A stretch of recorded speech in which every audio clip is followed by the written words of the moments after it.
Folks, it's January the 27th, and we're going over the second and last half of chapter 30. And this has to do with the Roman Civil War. It had to do with the Roman generals Marius and Sulla. And so we're going to discuss that in a minute. And we have the following terms up on the board. Marius returns. Sulla versus Mithridates. Sulla returns. Caesar and Pompey. So we're introduced to those two characters. Keep in mind, we're not going to have a lecture tomorrow or Friday. Thursday is a review day, so I want you to review all the material that we've gone over this January. And so you can look, of course, at your notes to remind you of that, the notes that I posted up in the Google Classroom. So if it has a January date, that's testable. The test will be posted on Friday, and that's where you're going to write 2 mini essay selections, and I'll grade it, get your test grade. So good stuff there. We're going to start in just a moment. And it goes for y'all too. Like if you're like, oh, what do I need to study, Mr. White? Go to Google Classroom and check out the notes that I posted. And if we did it in January, yeah, you can check the chapters in Quizlet too. I'm just saying in case you get lost, right? All right, turn that off. Let's see. No, where's my question, so I think it's book 21. All right, so let's go ahead and with the images we have up here. Hey, Jane, can you put that down? So if y'all recall, Sulla and Marius were Roman generals, and they were vying with one another to see who could lead this big, honorable war against the kingdom of Pontus, who once again was causing trouble for Rome. And they wanted the honors to see who could defeat King Mithridates, and of course, subdue rebelling Greek city-states. Bless you. Well, Marius lost that little skirmish, and he went in exile. He's arrested, but he manages to evade assassination. We're going to see, however, that he's going to see that one of his friends is actually going to take consulship within Rome. And because of that, he's going to see safe harbor, and he sees a chance for power. So he returns back to Rome under the protection of his friend. And then while there, his forces are going to go on a revenge spree. And they are going to go just pell-mell through the streets, slaying anyone who supported Sulla. During this time, Sulla and his army are off on the other side of Greece, fighting Pontus, conquering Athens and the like. So Sulla's friends don't have any military support here. So they just kind of like slaughter. And Marius is going to get his 7th consulship, and then he's going to perish from old age. So remember, he was in his 70s, which was super old back then, super old. Sulla, in Roman fashion, they are very ruthless and bloodthirsty to those who they believe betrayed them. And so Sulla, as your book says, is going to go to Athens, and for Athens' betrayal against Rome, as we've seen before in the past, whenever the Greek city-state Corinth befriended Rome and then told Rome to go away, they totally destroyed the city of Corinth. They tore down its buildings, sold off the women and children, they slayed the men. Well, they're going to do the same thing here in Athens, only in Athens, it's going to be take no prisoners. So they don't even intend to take the Athenians home into slavery. And so Athens is totally decimated. It will be repopulated and rebuilt, but it goes to show just the cruelty of Sulla and just how cold Romans were during this time period. They were never a very kind people, but they become more and more bloodthirsty as their conquests go along. Sulla is going to return to Rome, and as he returns to Rome, Marius is now gone. And so there's a lot of people in Rome who helped out Marius. And they not only helped out Marius, they helped kill Sulla's supporters, his friends. They destroyed his property, sold his things. His family had to flee them. And he's going to come back very angry with a very loyal army who's willing to do anything he says. The Romans are going to be sent into full panic because there's going to be a fire in the capital, and this is going to destroy the Sibylline books. If you remember, these were those books with kind of like very wild fortune cookie kind of prophecies where it could mean anything, but the Romans would read them and try to interpret them in order to understand how to find a way out of that hard times. So during national crises, they would read these kind of like you would like a soothsayer's fortune or something like that. But since they were burnt, they saw this as like a sign from the gods that they were doomed to disaster. What? Excuses.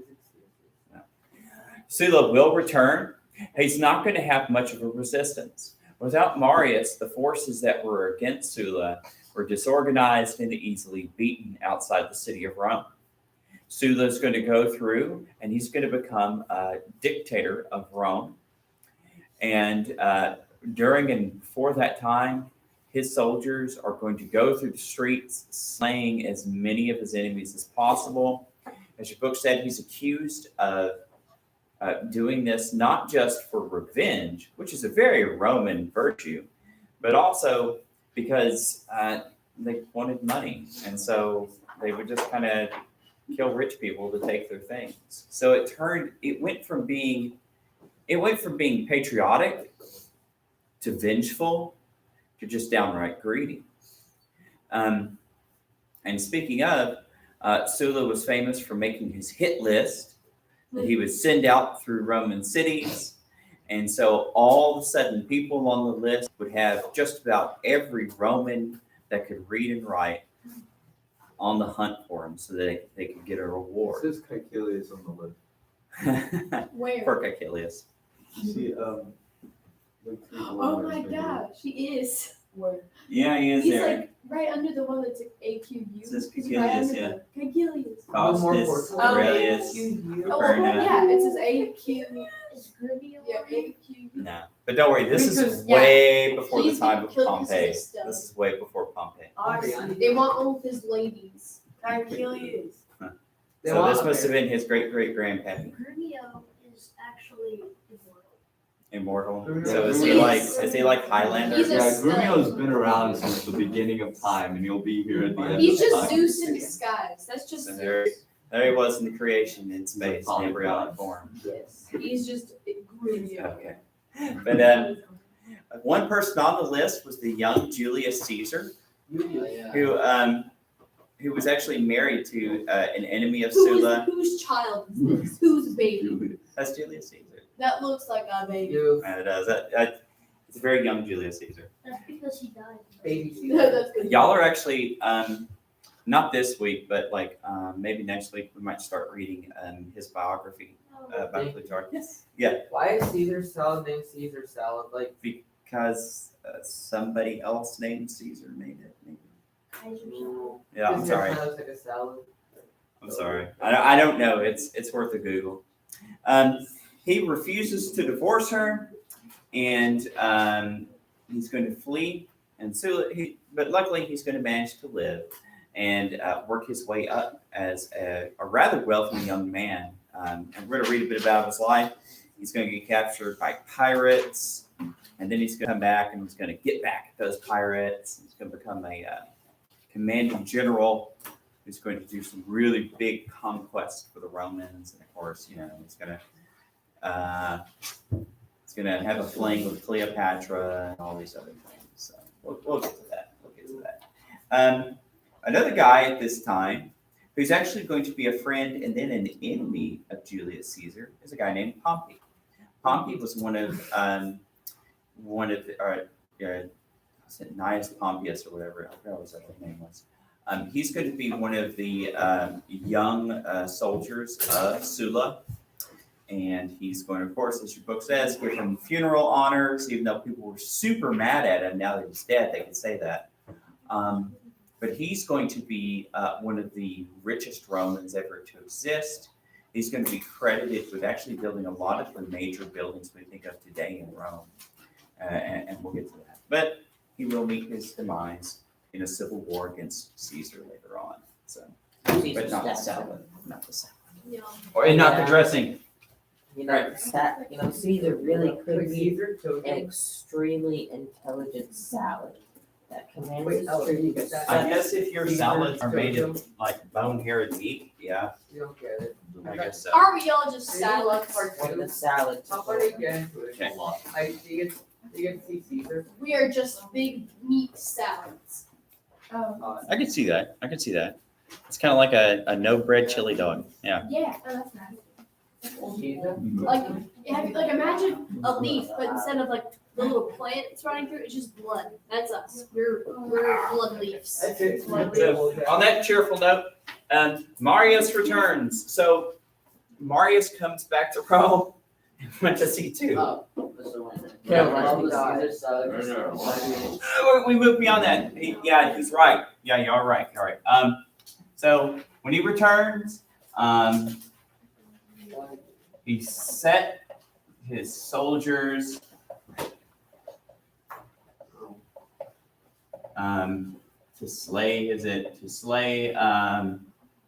his enemies.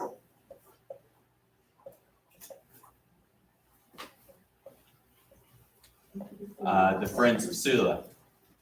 Yas. Slay.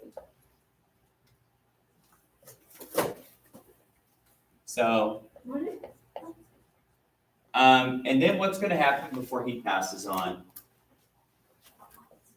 Remember, supposedly there was an omen when he was born. And 7 times he would become what before he passed on?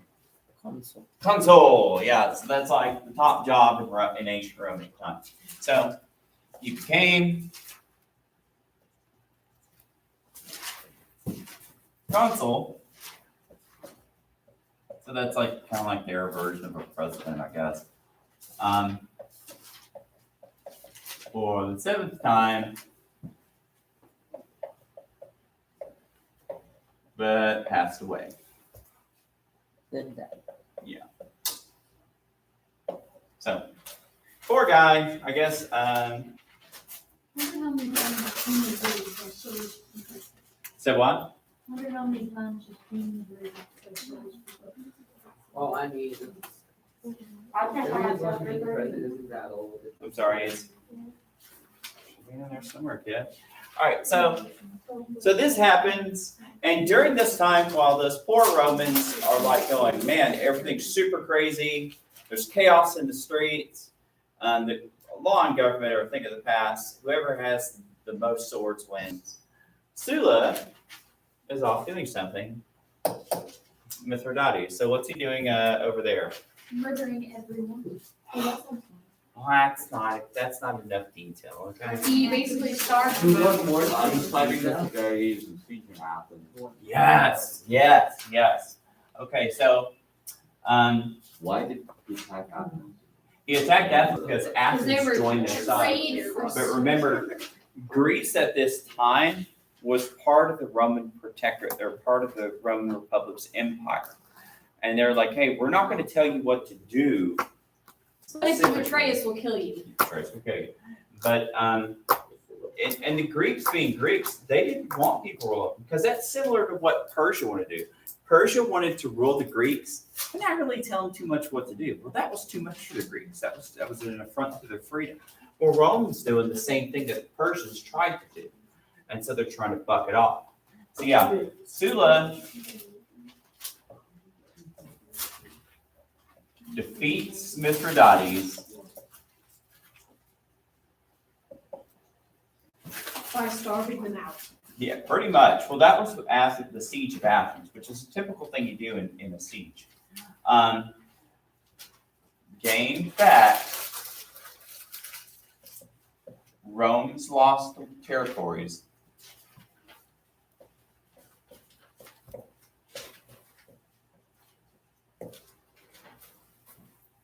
And yes, as y'all have mentioned, totally destroyed Athens. And so it was no mercy towards anyone, as your reading said. So this is going to be a very traumatic event for the Greeks. And this is going to essentially, if memory serves, this is going to be one of the last times where Greece is going to rebel. They're like, wow, they totally just wiped out two of our city-states, And like then completely. Sulla pulls a Marius and Mhm. kills all of his friends. Yes, yes. Because like, man, Marius was just a bad person. That does exactly what Marius did. He's like, well, it worked for him, it'll work for me. You're right. So Sulla comes back to Rome. What?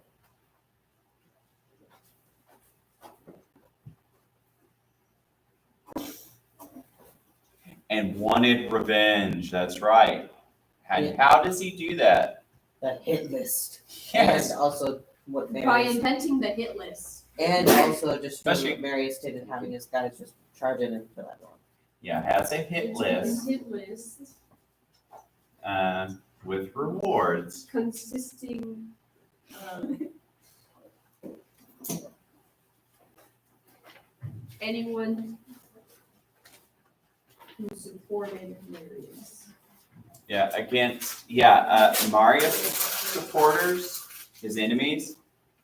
And this is a very dangerous thing for a country to have political parties. This is why James Madison and George Washington and other founding fathers would say that factions are one of the most dangerous things to a It's like saying- republic. You should kill every. That's like being like, okay. Yeah, one political party You wanted should to kill kill another. every Trump supporter. Yeah, Or you that's should exactly kill what this every is. Biden supporter. You should That's kill exactly every what this is. Yeah, Bernie it's sad. Sanders. That's why the founders said no factions, no political parties. Well, that didn't last too long. Jacket as he did in the That meeting, lasts you know, like what, like, 3 terms? that. No, I mean, as soon as Washington's second term was up, you already have political parties. Yeah. I mean, you had the Jeffersonian Republican Democrats and you had the Federalists with Adams. It just overnight political parties. So, Caesar and Pompey. Which political party are you, Jeffersonian or Federalist? I would identify more with Jefferson, I guess. And that's only because of Madison. All right, Caesar and Pompey. Caesar was almost killed by Sulla. Yeah. Young Caesar evaded assassination.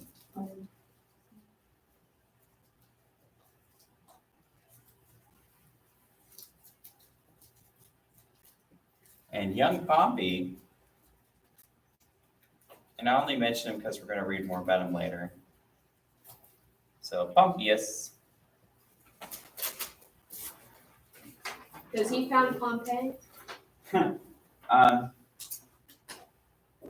Maybe. Perhaps. I think Pompey's older than this, though. Maybe he's just named after it. It's like, Oh. wow, you're cool. There are going to be cities named after different Caesars. Like, Caesarea is a city named after Caesar. It's even in the Bible. I mean, Yes. so I don't know. Man, it's worth a Google. All right, so and young Pompey sees to a honorable funeral.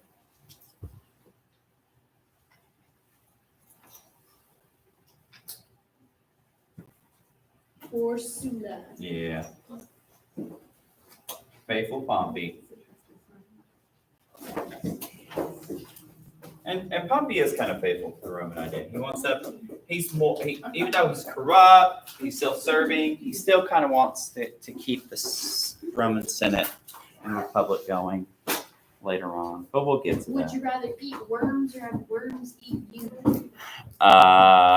Some people would have it both ways. I would rather eat one. Okay. So don't take you fishing. Hey, that's going to end our lecture today. So make sure that you review all of the notes that we've gone over in January, and you can use Quizlet for that as well, and the lectures we recorded. Test is going to be on Friday. So I'll talk to you again on Monday. See you later, kids. And then, like, imagine you let some words eat like letters. That was and quick. they're That's like, only